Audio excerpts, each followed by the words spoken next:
All right, hey people. My name is Chris Lucas. Today is July 5th, 2022. I just got off work and I need to go to sleep right now. But I wanted to do a short video in response to Tom Friess going nuts on me. And just to show you something real quick, let me just share my screen. I'll put what he wrote to me. But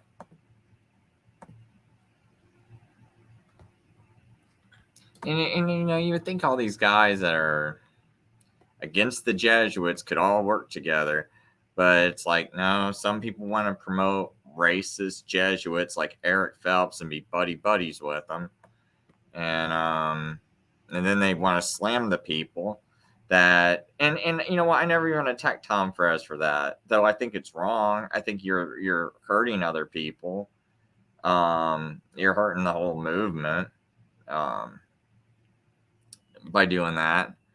Um, and to gain what? I mean, everyone can figure out what Eric Phelps figures out without having to include Eric Phelps in the whole circle of people.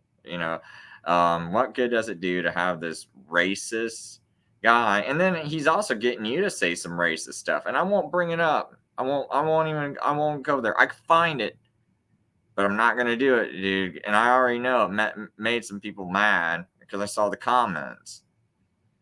But I'm trying to actually be nice to you, and I'm not trying to go after you. But you wanna attack me and talk down to me, and I just want to show something real quick. Like, I have promoted his show with Jorg, right? Um, I'll just get on my page real quick and just show that. Um, might take a second to load, but his videos are on my website. There's like an Inquisition update. You go to my website, Fishing for Truth, you'll see it. But anyway, it might take a minute to load. That's another thing. I got to really work on my website to fix all that, but put all the Karl Tester stuff at the top. See, I'm not even, Tom Friess called me a narcissist, but I'm putting other people's work ahead of mine. Like, look how far, I mean, yeah, you see my live shows right here at the very top. But I mean, like, as far as videos and other people's material, first thing that pops up that's viewable is other people's material, with mine sprinkled in. But yeah, right here, we got End Time Delusions, number 37, and these are shows that Jorg and Tom Friess are on. So, I mean, it's not like I've never, like, posted his videos exploding the Israel deception. Isn't he on that? Right? Okay, so anyway, I just want to point that out real quick before I go into him attacking me. Oops, where did it go?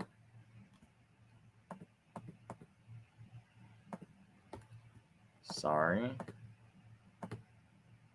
Okay, here we go. I'll go right back to it.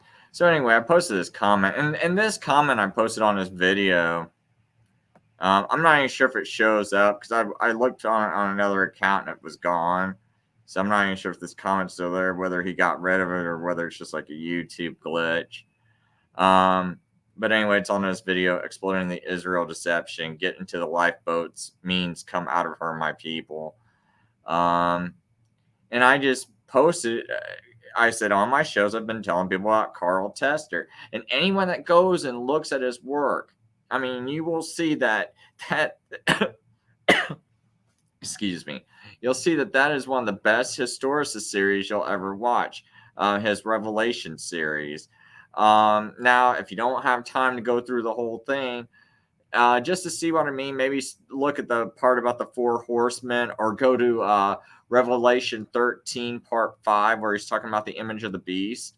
I think that's really good history in there. I think he does a really good job.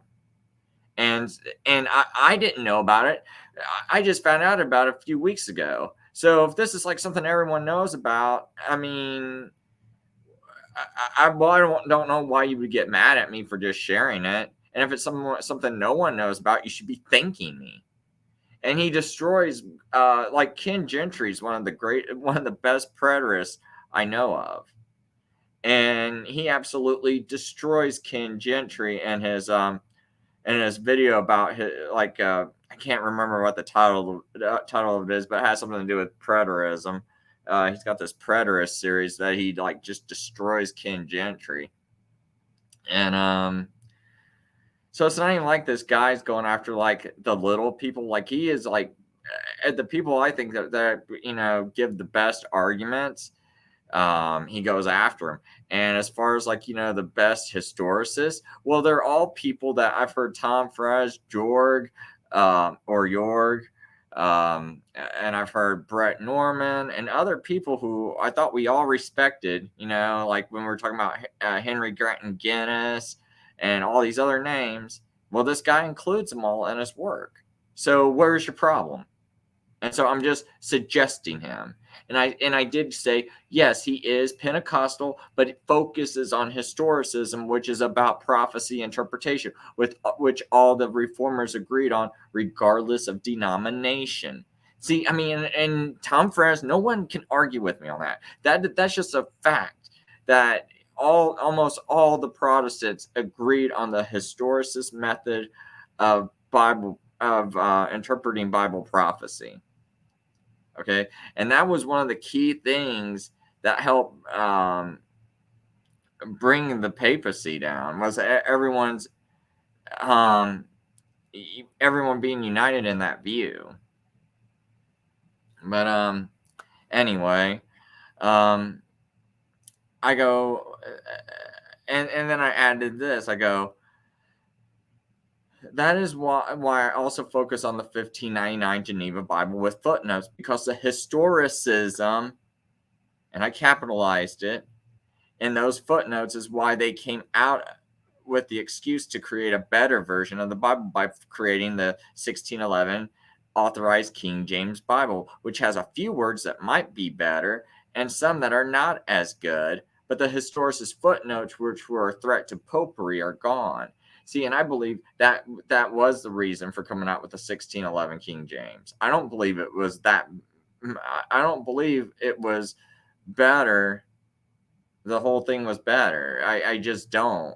And I believe, okay, let's say you made 10 words better. It's got 10 better words in it, which I don't believe. But let's just say it's got 10 better translated words. Now, that doesn't mean it doesn't have a few that are worse than the Geneva. I'm just saying, let's say it's got 10 better. Do you think by taking out all that historicism footnotes, do you think that made everything better? Yeah, hey, take out all those historicism footnotes. Don't let anyone know, that Daniel 9:27 is actually talking about Jesus. Don't let people know, certain parts are talking about, this Roman emperor or that Roman emperor. Don't have those people be able to associate that with Bible prophecy. We don't need them to know history and Bible prophecy. We don't need them.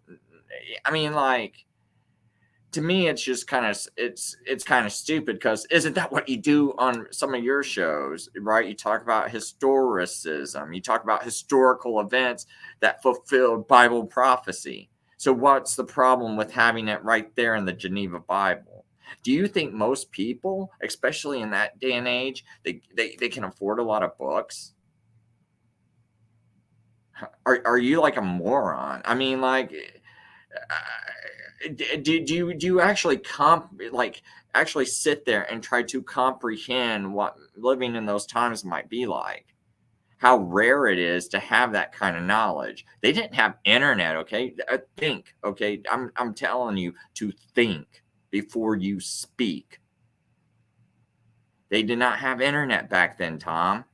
So it's kind of nice to have all those historicist references at the bottom of those footnotes. And guess what? I can take you into a bunch of churches with 1611 authorized King James only Bibles. I know a bunch of them. In fact, I got family that's that. And you know what? It didn't help them.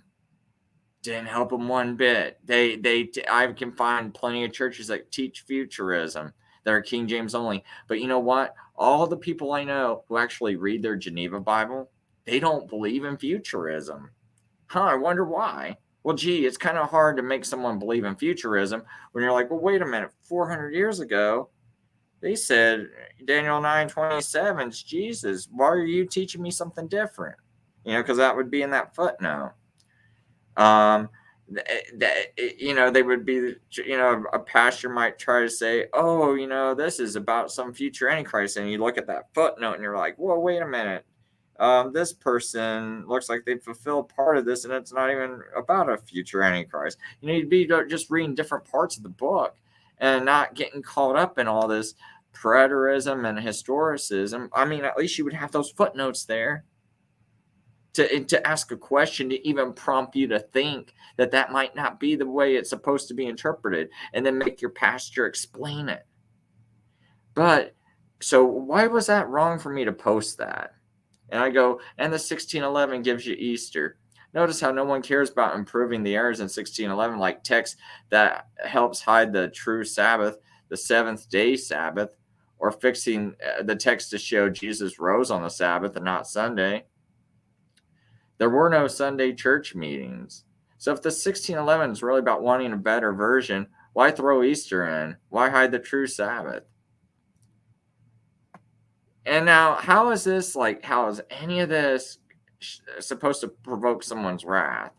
And it says, Chris Lucas, if you have so much against Jorg and myself, why are you here? To promote your own channel against ours? I surmise that your superficial friendship to this channel is pretending. I'm not so dishonest. I tell you plainly, I have visceral distrust and dislike, to put it mildly, for Pentecostalism and Pentecostals. I was raised by them and have seen with my own eyes their spiritual elitism. But Tom, didn't I just say it's historicism? Didn't I just say historicism? Didn't I? Do you see? I mean, do you see what this guy just did? Look at that. I mean, this is just.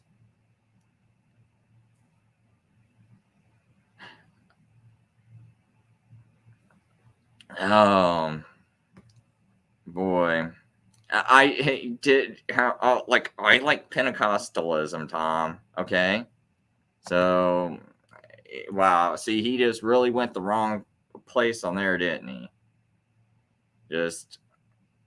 I mean, what it is he wants to get angry, and he automatically wants. You can tell this guy's got a lot of hatred in his heart, and he just wants to be angry for no reason. And when you're throwing this stuff at me, watch out. I never pretended, dude. Actually, you don't really deserve my respect for hanging out with Phelps. I'm being nice to you, dude. Actually, people like you should be put down until you disassociate with racists like Eric Phelps. You know what? I probably shouldn't even suggest your channel. Granted, you don't push the same ideals as Phelps, but you shouldn't hang around with them. And see, people should probably stop associating with people like Phelps. That way, we can get Phelps to either change or minimize his effects completely in this whole arena. Because I really think he puts a black eye on Protestants. I mean, that's the perfect Jesuit ploy. Is to push this guy who's supposedly this expert. You push him to the top, and he's got this image of being kind of a racist white supremacist. Now, isn't that what you want? To have everyone think, oh, Catholic hating bigot, and you add the racism to it and all that other stuff, and you can kind of get people to associate with that, with Catholic, anti-Catholic bigotry with racism. You tie the two in together in people's minds, and I mean, I just think that works wonderfully together, and I think it's just so odd that, Eric Phelps just happens to be the so-called number one expert, or he's promoted that way, right?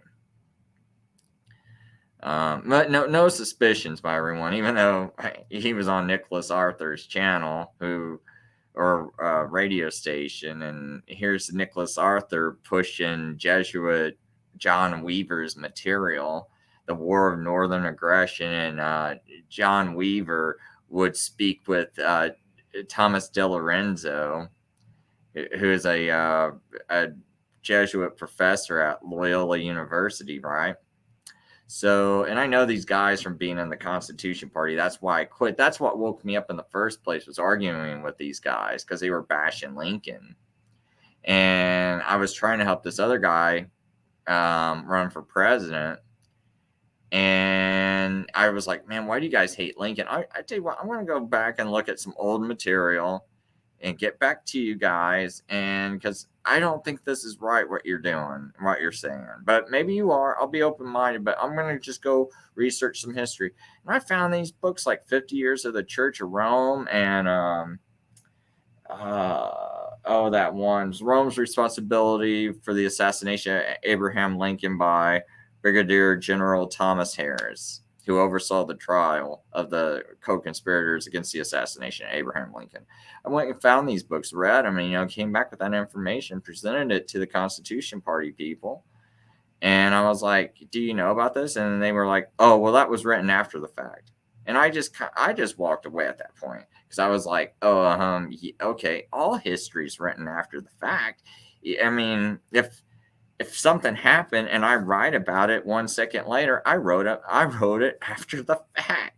It's like, what kind of argument was that? And that's why I knew those people. They were being, at that time, they knew what they were doing, and they were very dishonest people. So I left it. And then I see Nicholas Arthur and all these so-called Jesuit experts like Eric Phelps. Here's all this Jesuit material on Nicholas Arthur's website, and none of you say a word about it. And all you are the experts. It really, I don't really have a lot of trust towards Nicholas Arthur. And, then I see him, when he's got that kind of material on his website, but yet he's supposed to be against the Jesuits. Honestly, just because these people say a lot of good things, don't just go running and trusting them. You don't know these people, and you don't really know what's deep down in their heart. And if they really are trying to look out for you, what they need to do is, they know how dangerous. You looked at what happened with Trump and how people just called Trump a racist. Could you imagine if this Inquisition was to happen today and all of you are associated with Eric Phelps? Are you stupid, or are you on purposely trying to get people hooked into that and associated with that? Think about that. See, I was looking out for people. This isn't me being a narcissist by, I'm much better than Eric Phelps. No, I wasn't trying to do that. Dude, obviously, the guy knows a lot of stuff, but just because someone knows a lot of stuff, if he's pushing racism and all this other stuff, you gotta wonder if there's some kind of other thing going on there. I mean, if you're so smart, why are you pushing this kind of stuff? Why are you pushing white supremacy? I saw where all this was going, just I saw the same thing that we saw happen to Donald Trump, off of just his dad or great grandfather. I can't remember who it was, who happened to have a KKK rally on the same street. And it's and then they somehow associate all that with Donald Trump. Right. And I never heard, me personally, and I'm not saying I'm some super expert Donald Trump, but, I hadn't really, my whole life, as a kid, I never heard people call him a white supremacist or racist or nothing. Never recall hearing anything. I know there's some stuff recently he's done within the last few years, but, when I was a kid, I don't remember. that being brought up on Oprah Winfrey or all these other talk shows he was on when I was a kid. And I just see how they can take just little things with Donald Trump and make a mountain out of a molehill.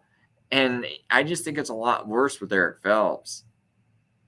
And it's like, why would you get have an association with that to drag everyone into something that could be, like Trump-like? It's like, it's kind of ridiculous to me. But anyway, he goes on to say, secondly, I have no aversion to the Geneva Bible nor to its Protestant anti-Roman Catholic commentary, but just so you know, it was Herod who observed Easter, not God's people. Read it carefully, you got nothing. Well, right here, you're wrong. You're very presumptuous. You know what? Let me show you something real quick.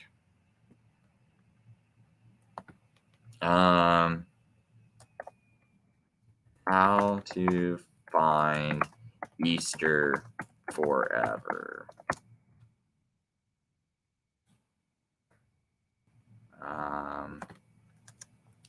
1611.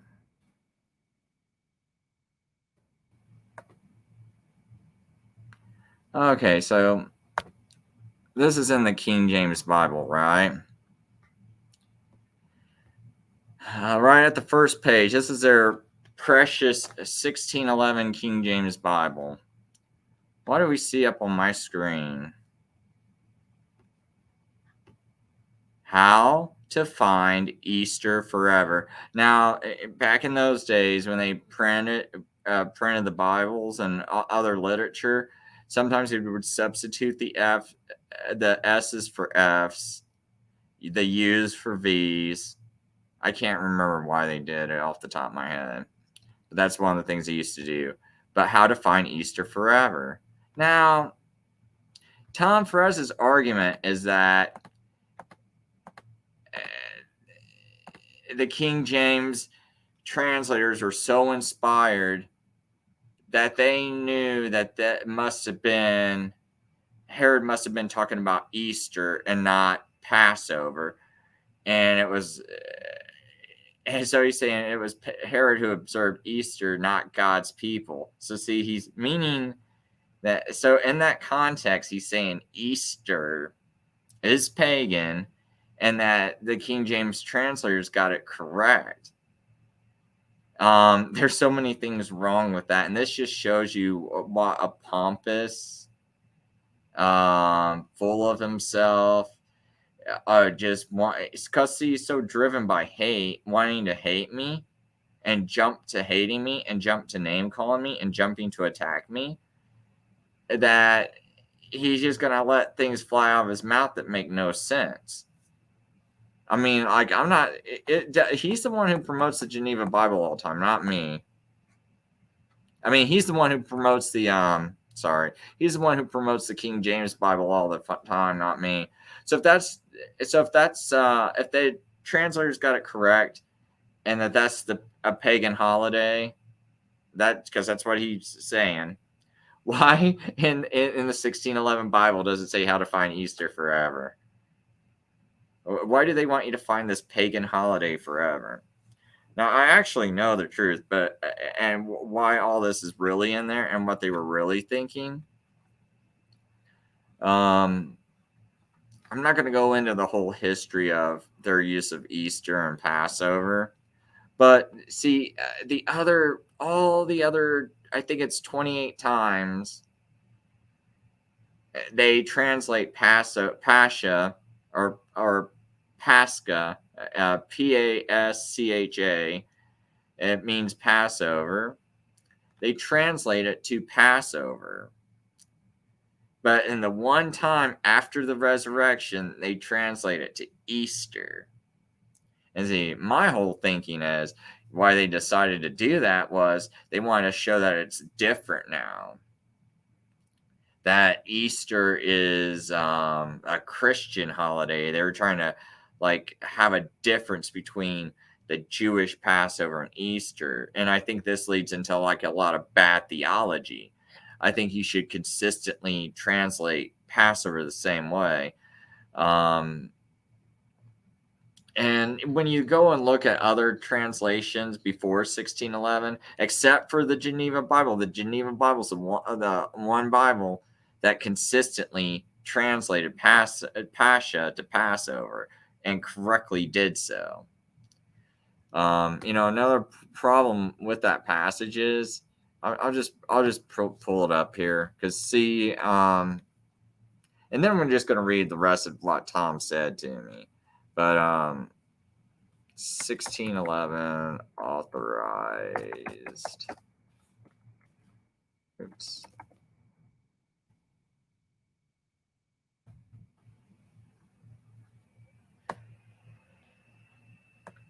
I actually want to go on Bible Gateway. That would probably be the easiest way to find it, but I'll just go to this website. So let me go to Acts 12:4. So let me kind of blow it up. Now, about that time, Herod the king stretched forth his hands to vex certain of the church, and he killed James, the brother of John, with the sword. And because he saw it pleased the Jews. Okay, now this is key, because Herod saw that it pleased the Jews to kill James, because they were trying to get rid of the certain flock of basically they were still Jews because it's like, Jesus is the Jewish Messiah, and all the Gentiles, if you believe in Jesus, you get grafted into the church, but the church is the Jewish believers, and you get grafted into them, and then you become part of the church, part of the ecclesia, but anyway, and no one's gonna really disagree with me on that one. Anyway, the key phrase is, and because he saw it please the Jews, so he's trying to please the Jews, he proceeded further to take Peter also. Then were the days of unleavened bread. Okay, that's key too. And when he had apprehended him, he put him in prison and delivered him to 4 quaternions of soldiers to keep him, intending after Easter to bring him forth to the people. So why is he waiting until after Easter to bring him forth to the Jews? Because the people were the Jews, because these were the people who are the people he's trying to please. He's trying to please the Jews. So why did he capture Peter? In order to please the Jews. So now what's he doing? He's keeping them until after Easter to bring him forth to the Jews. The people are the Jews, okay? Pretty simple. How are you using this argument to go against what I said? Because obviously this Easter would be something that has to do with what these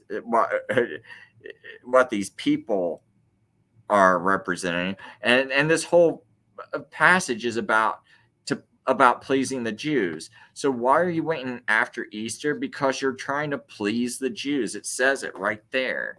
Now, if that's not good enough for you, we got this key word right here. Then were the days of unleavened bread. Okay, case closed. I win. And I know Tom and others are probably like, oh, no, Chris, that's how I won. No. That's how I won. Let's go to, let's see here. I need to keep this up on the screen. So I'll go 1611.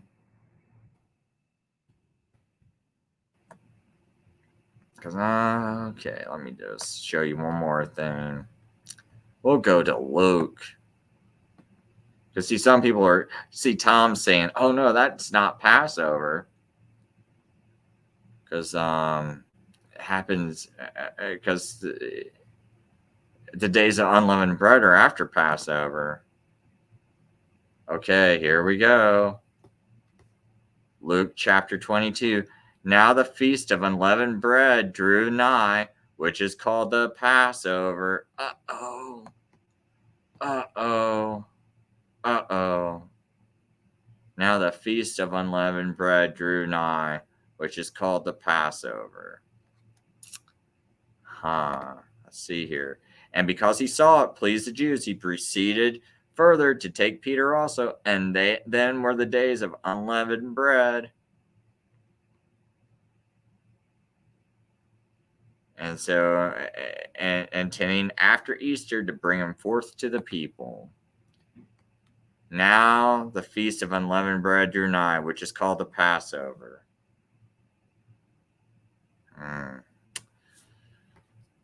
Oh, okay. So bad argument, Tom. Bad argument. That word is pascha. It should be translated to Passover, just like it is everywhere else. The reason why I believe they did not translate it is they were trying to say, because it's only translated Easter that one spot. What they want to do is they want to try and make Easter like a Christian holiday, since it's after the resurrection of Christ. So it's Easter, and it's something it's something a little bit different than Passover. I think that's what they're trying to do. Whereas I think it's just safer to call it all Passover. That way we don't confuse the people, and there's no separateness. It's all the same religion still. I mean, like I'm not gonna. I don't want to get too deep, but I think I made my point. I don't think Tom knows what he's talking about. And then goes, as far as for Sabbath, I read nothing in the King James support of the Roman Catholic abomination called the Christian Sabbath. But Tom, that wasn't my point. See, my point was they hide it, and they do. In fact, all the versions do it. Even the Geneva does it. But see, I'm not saying the Geneva is inspired by God, like he is, like Jorg is, like many other King James onlyists are saying. I'm not saying it is, but when you have text that says Miaton Sabbaton, well, it's got the word right there, Sabbath. Why didn't you translate? Why are you saying week instead of Sabbath? See, if you say, like the first day after the Sabbath, well, we can't have a Sunday Sabbath because we just said first day after the Sabbath. When was Sabbath? Sabbath was Saturday. Sabbath was the seventh day. And see people, man, like I read a lot of old books, and this was a heavy discussion that Sunday was the new Christian Sabbath. And especially those people were probably steeped in that ideology. And I believe they twisted the text a little bit. They left some stuff out. They could have clearly translated the word Sabbath when it was there, and they did not do it. I mean, I don't know why you wouldn't. Why would you say Sabbaton and use that and say it? Oh, it means week. Why not just translate it Sabbath? I mean, I'm pretty sure. Let's just look it up real quick. Sabbaton, Sabbath.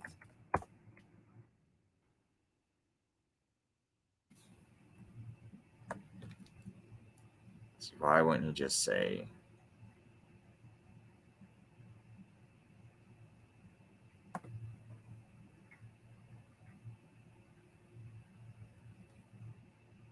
I mean, for all I know.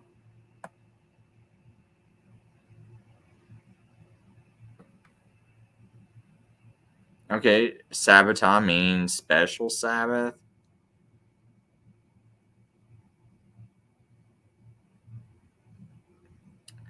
So, all I know is, though, Sabbaton is Sabbath.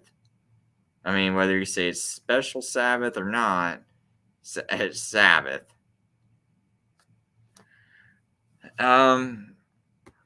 I'm not gonna dig too deep into that, but that's all he had to do was mention that word. I wish I would have had the exact scriptures that I wanna pull up. But yeah, you look, my whole thing is yes, you can still figure out that the seventh day is the Sabbath. You can still figure it out. But my point is the translations where they could have made it clear, they didn't. And I don't think if God was moving them, like they say, like he's now, I believe the Spirit of God was moving through the Reformation. But just because it's moving through the Reformation doesn't mean that men don't have some kind of like sinful flesh where they act on their flesh and act on their own self-knowledge and self-will. And it's like maybe the Spirit of God's trying to move through them and they ignore it. And they're like, nope, I'm just going to put weak. I'm not going to put Sabbaton. I'm just going to write weak in there. I don't believe that God's original Greek text said Sabbaton, Sabbaton. There now, we will agree that God inspired the original Greek and Hebrew text, right? We will agree on that. Okay, so if we agree on that, then why would God suddenly move these people to say weak? My thinking is he didn't move them to say weak. And I would like to get even deeper into that whole Easter and Passover thing, but what I said's good enough. I know he doesn't have a good response for that.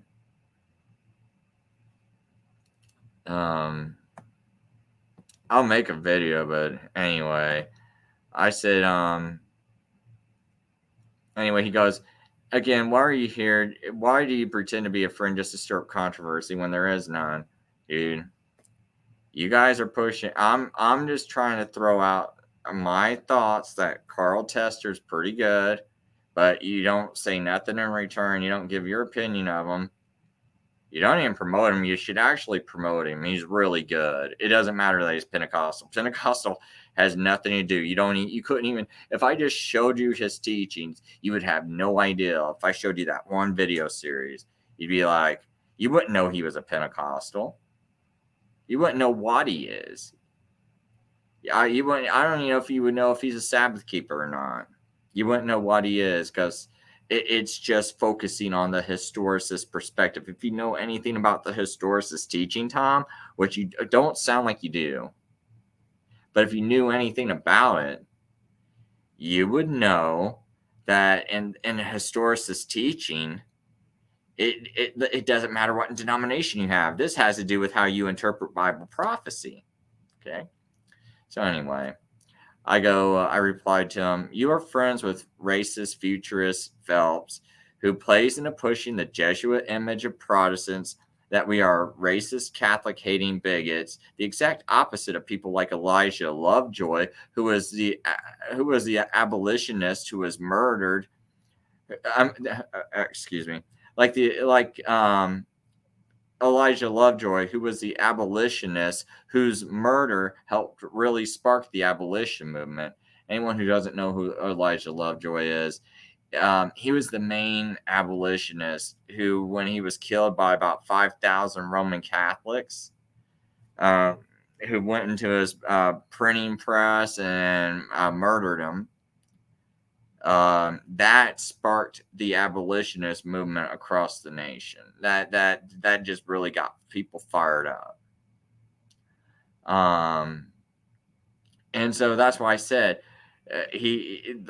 Elijah Lovejoy should be the image of us, not Eric Phelps. And yet Eric Phelps is the exact opposite image of what we are really like. But yet here's Tom inviting that into, inviting people to believe that about us. And to me, that's despicable. And then here I go. And second, despite that, I have never said anything negative about you on my show, despite that, right? Up until this point, no one's ever heard me say one negative word about Tom Friess. Anyway, I go on to say, but I stand my ground. If there was a 1599 Geneva Bible in every church pew, the Jesuits could not so easily get away with futurism. I can walk you to a bunch of churches, 1611 King James only, and they are teaching futurism. I know not one person who reads the Geneva Bible with footnotes and has a futurist view. There may not be many of us, but none of us believe in futurism. And historicism is the same regardless of denomination. I just point out Karl Tester's Pentecostal. I will not step foot into a Sunday church. See? So I made that clear to him. And then I go on to say, Meaton Sabbaton, why did the 1611 authorized King James Bible leave the word Sabbath out? If it is so God inspired, people would then know another day was still called Sabbath and not Sunday. Yes, you can still figure it out, but it still attacks the arguments for Sabbath not being done away with. Because that's what I say. I say, the Sabbath's not done away with. But if you take out the word Sabbath out of there, it helps to hurt my argument when I say it's not been done away with, because you're removing the word from the Bible. Anyway, I said, and do other Bible translations do the same? Yes, but I'm also not saying any are 100% God-inspired, just translations to help you understand the original Greek and Hebrew. The 1611 authorized King James Bible only is push it like it's the hand of God helped create it. I go, there was no punctuation in Greek. Mark 16:9 appears to state that Yeshua arose on the first day of the week. This passage can be understood by readjusting the comma. The passage would be better read, now when Yeshua was risen early the first day of the week.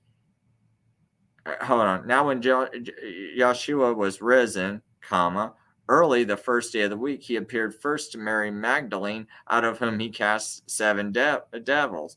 See, by moving the comma after the phrase, now when Yeshua was risen, comma, this passage confirms that after Yeshua had risen, the woman had come to the tomb on the first day of the week.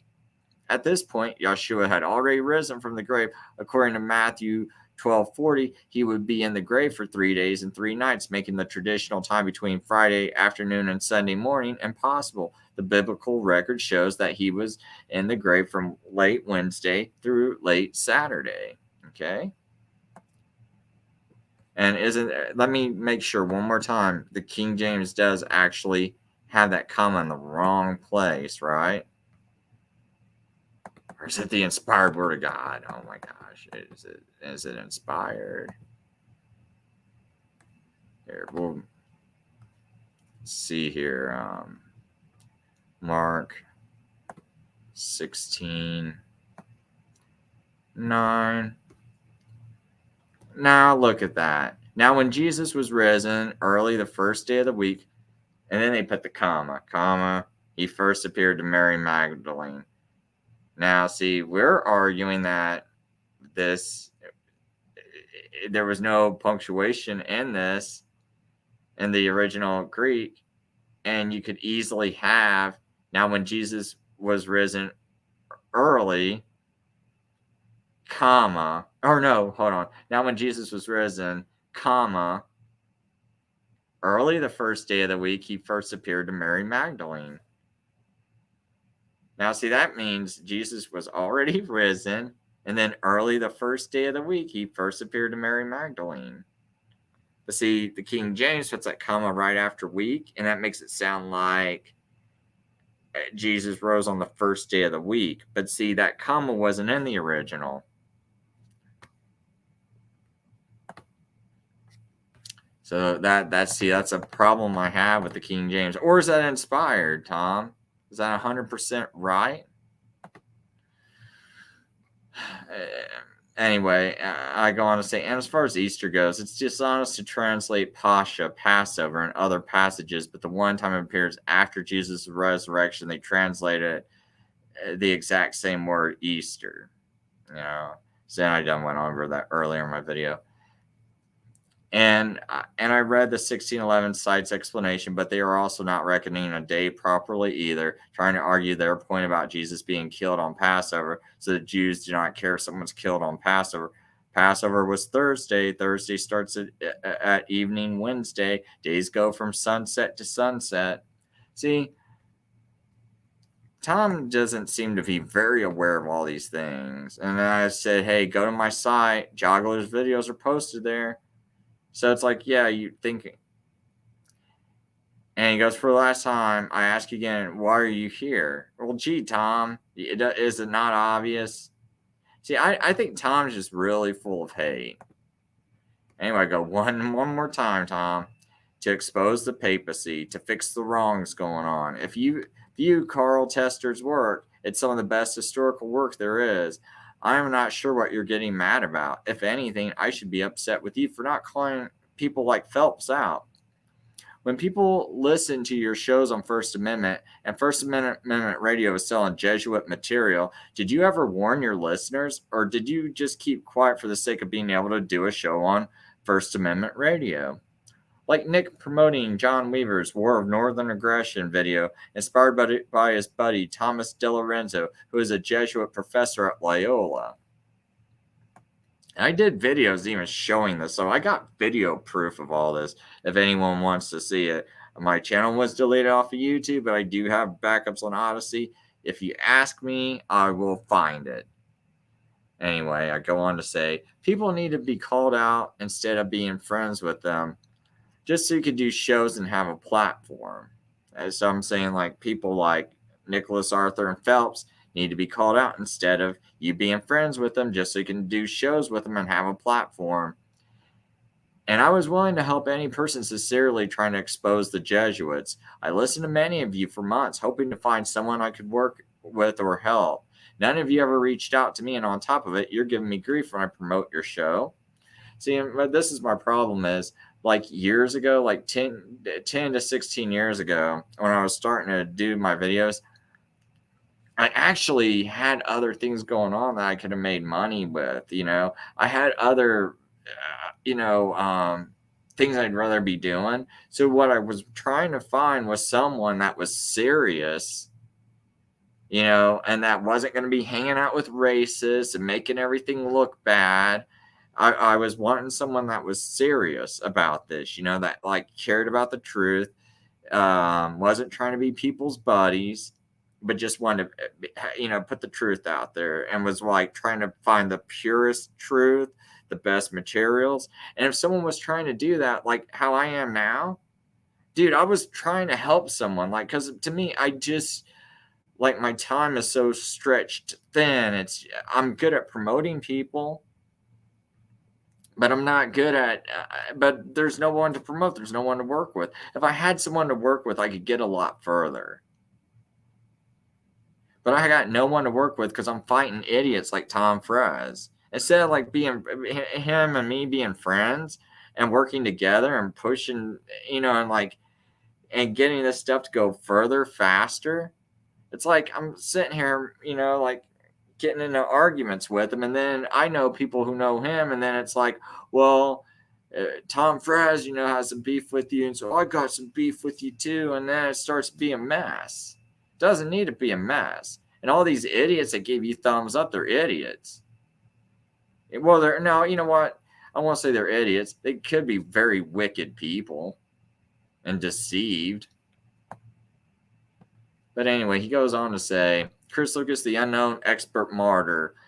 You can't rise on your own merits, so you tear everyone else down in order to look higher. No, well, Tom, everyone's actually attacking me. Everybody. You are, Eric Phelps is, Nicholas Arthur is.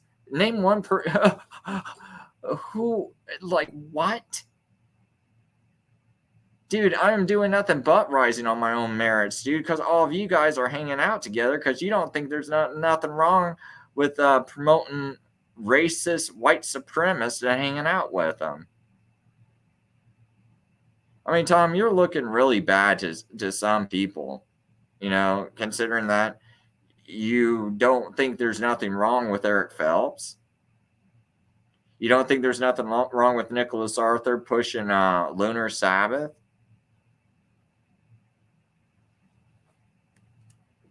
He goes, anyway, it's all a contest to you, isn't it? Oh, yeah, big contest to me. Dude, you got me all. See, he's making all these accusations. It has nothing, doesn't know one word about, doesn't know nothing about me. Dude, all my friends are super humble, dude. You ever see Media Bear? Dude, I mean, that guy helps all these, like, little people. I help a lot of little people, man. Like, I don't, like, you don't see me, like, just, dude, I could be buddies with these big channels. I just don't suck up to them, man. Like, I don't suck up to people like Eric Phelps. When they're wrong, they're wrong. And that's the problem, you know? It's like you people got no integrity. You know what, Tom? If I am a narcissist, I'd rather be a narcissist than not have any integrity like you, where you would just, like, take and attack people, be mean, for no reason. Anyway, he goes on to say, Chris, I met dozens of like you, Chris, in the worldly profession of psychology. They call people like you malignant narcissists, and along with every malignant narcissist come dozens of flying monkeys too. I've had a snoot full of you and dozens like you. You get no more supply from me. Goodbye. And I go, everything I stated was correct. How am I a narcissist? I'm merely trying to help people not be deceived. Like I said, I actually have your stuff posted on my site, but you are attacking me. When have you helped me? None.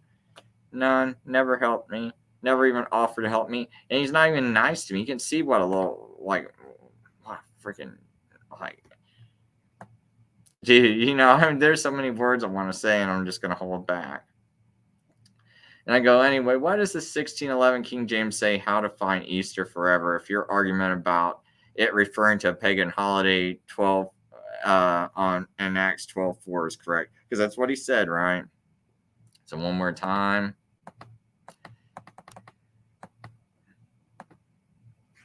And that's in the King James Bible. That's it for me. Didn't mean for my show to go this long. But yeah, it's like Tom's a sad old man. Just I don't see how people hang out with him or what people even find. He repeats himself all the time. On top of it, broken record because he doesn't really know much else. I don't know. I mean, that's it, man. I mean, do you think that this guy? I mean, and you guys probably still listen to him, and this dude won't ever apologize. But I mean, it's kind of like the low character types, I guess, hang out together, like each other, support each other so they can feel better about, a couple of low lives, and maybe pick each other up. It's like, I don't know, man. Like, I'm tired of people like this, man.